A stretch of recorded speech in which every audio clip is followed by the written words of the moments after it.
They thought they could buy me. They thought they could buy Africa. They were wrong. 3 weeks ago, Benjamin Netanyahu's government sent me a letter that changed everything, not just for Burkina Faso, but for this entire continent. Let me tell you exactly what happened, because the world needs to hear this story.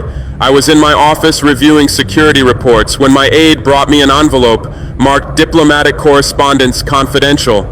Inside was a proposal that made my blood boil. Israel was offering Burkina Faso $1.2 billion. That's more money than our entire national budget. But this wasn't aid. This was a bribe. They wanted me to stop criticizing their policies. They wanted me to convince other African leaders to go soft on Palestine. They wanted me to become their spokesperson in the African Union. And here's the part that really shows how desperate they were. They wanted me not to seal and shut down their business operations across Africa. For that, they offered me an extra couple of billions on top of everything else. Think about that for a moment. They were so terrified of losing their African business networks that they were willing to pay billions just to keep one soldier quiet. But this wasn't aid. This was a bribe to protect their empire. I read that letter 3 times. Each time, I got angrier. See, these people fundamentally misunderstood who I am. I didn't stage a revolution just to become another puppet dancing for foreign masters. I didn't risk my life overthrowing a corrupt government just to become corrupt myself and protect foreign business interests on my continent. I'm a soldier.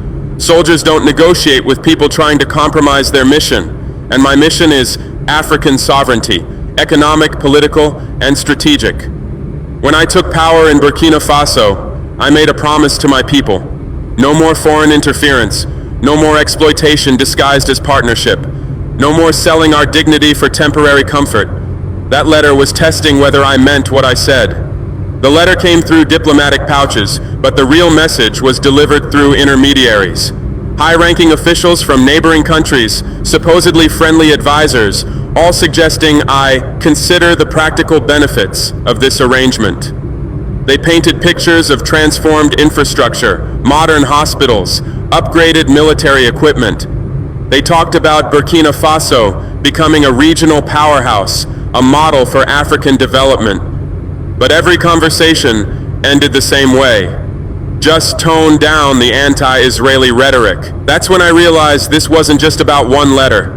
This was a coordinated campaign. They had been watching me, studying me, building a profile of what they thought would make me compromise. They calculated wrong. So I did something they never expected. I called a press conference and read their letter on live television, word for word, including their desperate plea to protect their business operations.